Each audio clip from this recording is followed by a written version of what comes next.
Brownfield, Texas. Coleman Park has a nice little RV area here with water and electricity.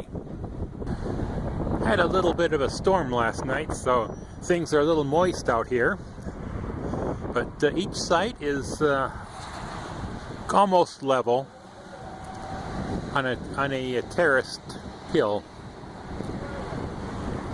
Well, welcome campers to Coleman Park. It looks like it's a 5-day limit. I assume that's 4 nights, 5 days.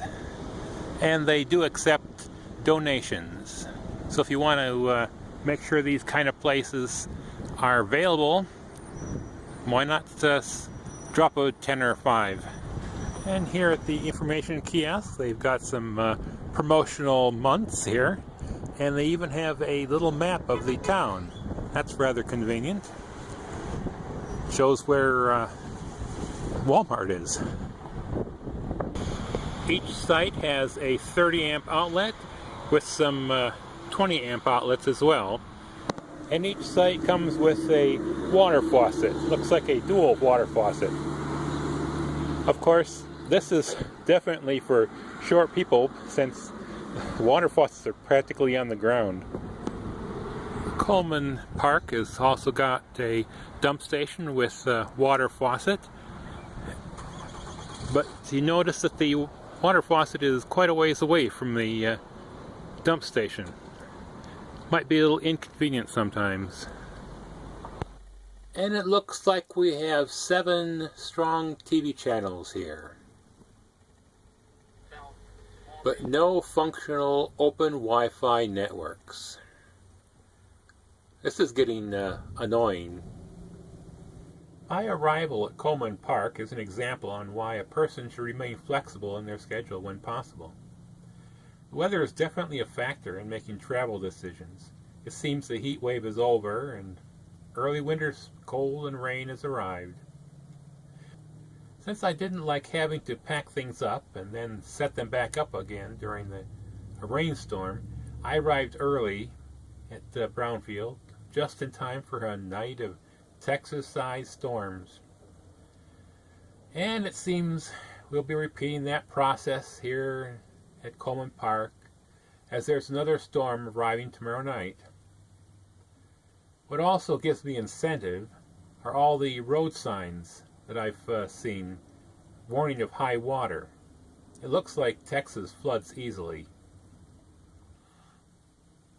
As for Coleman Park, it seems to be another very popular place for RVers to stop for a night or two. Each evening, a flock of Class A and fifth wheels pull in, and in the morning they rumble out. Only a few of us seem to extend our stay. Speaking of which, a park ranger stopped by the afternoon that I first arrived here. It seems the city has instituted a registration program. I guess it's intended to keep the place from being abused. Essentially, all I had to do was let them know when I arrived and when I expected to leave, then sign the form. A copy also received the rules and penalties written on it. Besides noting the 5 consecutive day camping, it is written to include a grace period in case of unforeseen circumstances, like a storm. This allows for an additional night's stay, but requires people to leave before 11 a.m. or receive a fine of $75 per day after that.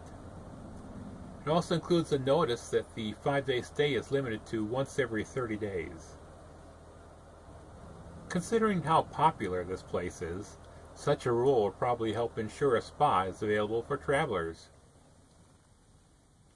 I think I agree with the majority of the people who seem to visit this park. It's good for a night, maybe 2, but doesn't really offer much for extended stays. I mean, the parking lot of the laundromat barely fit in my motorhome. The propane place was nice though. I also learned that when there's a grocery store next to a Walmart, don't expect the Walmart to offer much. So in the morning I finish packing things up and head off to the next place Texas has to offer.